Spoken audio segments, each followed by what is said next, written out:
दशमी के दिन समर्पित की गई शमी का एक पत्ता, महादेव को अगर एक शमी का पत्ता दशमी के दिन समर्पित कर दिया जाता है तो जिंदगी में कभी बेभव और धन की कमी नहीं आती। उसी तरह इस हृदय को शिव तत्व में समाहित कर कर रखना। शमी का पत्र है, एक पत्ते में 14 करोड़ सोने की मुद्रा का फल होता है। उस दशमी के दिन जो एक शमी का पत्र भूलवश भी महादेव को समर्पित कर दे, उसकी जिंदगी में कभी संपदा की कमी ना आए।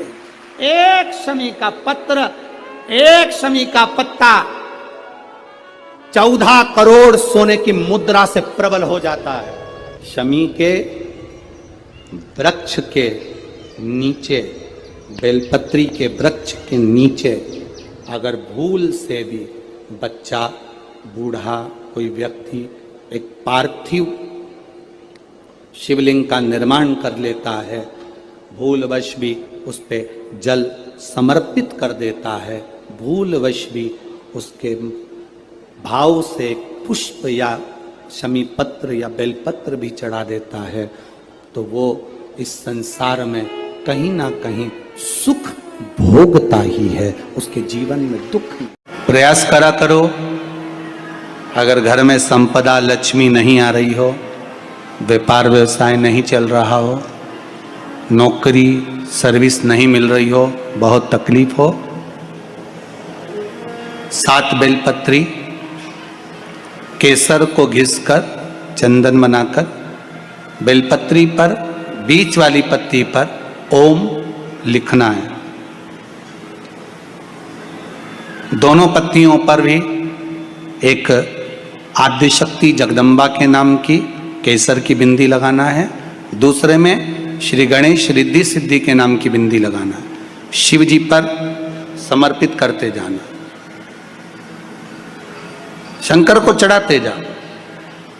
जल के पात्र में थोड़ा सा शहद, गंगा जल उसमें डालकर, पात्र में जल लेकर उसमें थोड़ा सा शहद, गंगा जल डालकर भगवान शंकर को कुंदकेश्वर महादेव के नाम से, कौन से महादेव?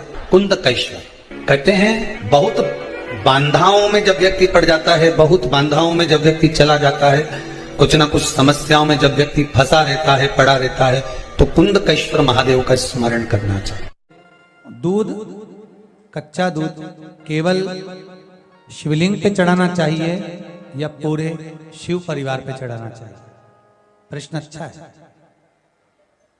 और शिव महापुराण की कथा, रुद्राक्ष उत्सव चल रहा है, तो आप उसको समझें।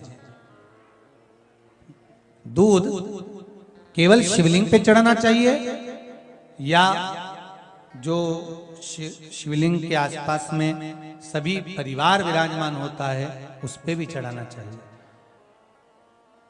अगर लिंग पुराण आप उठाकर देखेंगे तो लिंग पुराण में एक बड़ा सुंदर संवाद आता है जिसमें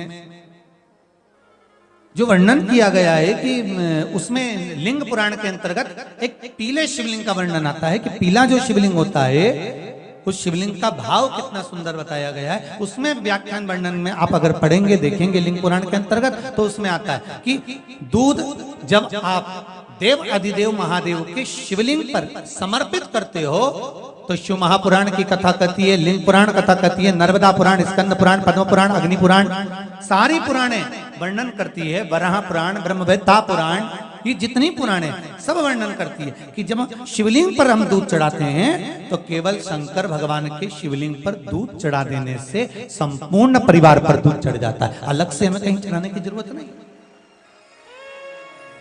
अलग से हमें कहीं दूध ले जाकर चढ़ाने की जरूरत नहीं कि हमें गणेश जी को अलग से चढ़ाना पड़ेगा, देवी जी को अलग से चढ़ाना पड़ेगा, कार्तिकेय जी को अलग से चढ़ाना पड़ेगा या नंदी को अलग से चढ़ाना पड़ेगा।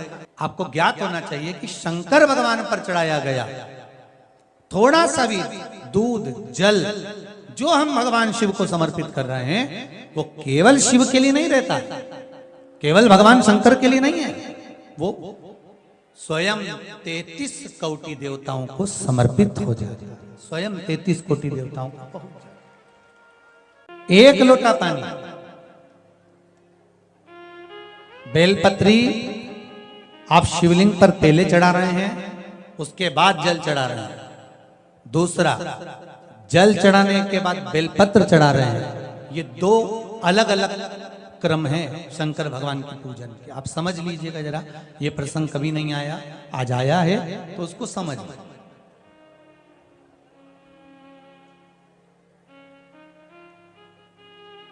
पहले बेलपत्र, उसके बाद में जल जो चढ़ाया जाता है, ये रोग मुक्ति के लिए चढ़ाया जाता है। आप शिव मंदिर में जाकर दर्शन करेंगे तो दो चीजें अपने को दर्शन करने को मिलेगी। एक, भक्त आता है शंकर जी के मंदिर में, लोग भाव से पहुंचते हैं तो पहले वो क्या करते हैं, पहले बेलपत्री चढ़ा देते हैं, फिर जल चढ़ा देते हैं। और एक भक्त जो शिव मंदिर में पहुंचता है, पहले जल चढ़ाता है, फिर बेलपत्र चढ़ाता है। दोनों का अलग अलग क्रम है, दोनों का अलग अलग भाव वर्णन किया। पहला, अगर बेलपत्र चढ़ाया है और उसके बाद अगर शंकर भगवान पे जल चढ़ा रहे हो तो ये रोग मुक्ति के लिए होता है। जैसे बड़े रोग किसी को हो जाए, रोग किसी को घेर ले, तो वो बेलपत्री चढ़ाने के बाद फिर जल चढ़ाएगा तो उसको रोग थम जाएगा और फिर वो रोग आगे नहीं बढ़ेगा, आगे नहीं बढ़ेगा। रोगों को थामने के लिए बेलपत्री पहले, फिर जल। कुछ कार्य के लिए आप, सिद्धता के लिए आप, अच्छे कार्य के लिए आप, मन की प्रसन्नता के लिए, आनंदता के लिए आप शिव आराधना कर रहे हो, आप शंकर की आराधना कर रहे हो, तो आप जल चढ़ाकर फिर बेलपत्री चढ़ाए, उसका लाभ आनंद में। आपने जल चढ़ाया, उसके बाद बेलपत्र चढ़ाया। बस एक बात का स्मरण आपको होना चाहिए शिव महापुराण का, कि जब भी आप भगवान शंकर को बेलपत्र चढ़ाते हैं, बेलपत्र समर्पित करते हैं, बेलपत्र समर्पित करते समय प्रयास करा करें कि ये बेलपत्र को जब भी आप समर्पित करें, प्रयास करें कि बीच की जो पत्ती होती है बेलपत्र की, मध्य की जो पत्ती होती है, उसको अंगुष्ठ से पकड़ा जाए। उसके बाद में आप फिर बेलपत्री को शिव पर समर्पित करें, प्रयास करिए।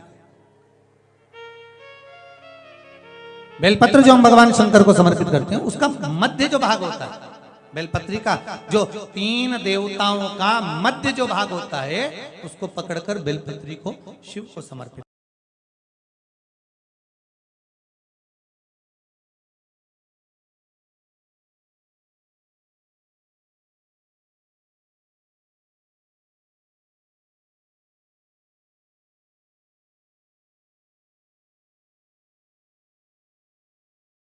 दशमी के दिन समर्पित की गई शमी का एक पत्ता, महादेव को अगर एक शमी का पत्ता दशमी के दिन समर्पित कर दिया जाता है तो जिंदगी में कभी बेभव और धन की कमी नहीं आती। उसी तरह इस हृदय को शिव तत्व में समाहित कर कर रखना। शमी का पत्र है, एक पत्ते में 14 करोड़ सोने की मुद्रा का फल होता है। उस दशमी के दिन जो एक शमी का पत्र भूलवश भी महादेव को समर्पित कर दे, उसकी जिंदगी में कभी संपदा की कमी ना आए। एक शमी का पत्र, एक शमी का पत्ता 14 करोड़ सोने की मुद्रा से प्रबल हो जाता है। शमी के वृक्ष के नीचे, बेलपत्री के वृक्ष के नीचे अगर भूल से भी बच्चा, बूढ़ा, कोई व्यक्ति एक पार्थिव शिवलिंग का निर्माण कर लेता है, भूलवश भी उस पे जल समर्पित कर देता है, भूलवश भी उसके भाव से पुष्प या शमी पत्र या बेलपत्र भी चढ़ा देता है, तो वो इस संसार में कहीं ना कहीं सुख भोगता ही है, उसके जीवन में दुख। प्रयास करा करो, अगर घर में संपदा लक्ष्मी नहीं आ रही हो, व्यापार व्यवसाय नहीं चल रहा हो, नौकरी सर्विस नहीं मिल रही हो, बहुत तकलीफ हो, 7 बेलपत्री केसर को घिसकर चंदन बनाकर बेलपत्री पर बीच वाली पत्ती पर ओम लिखना है। दोनों पत्तियों पर भी एक आद्यशक्ति जगदम्बा के नाम की केसर की बिंदी लगाना है, दूसरे में श्री गणेश रिद्धि सिद्धि के नाम की बिंदी लगाना है।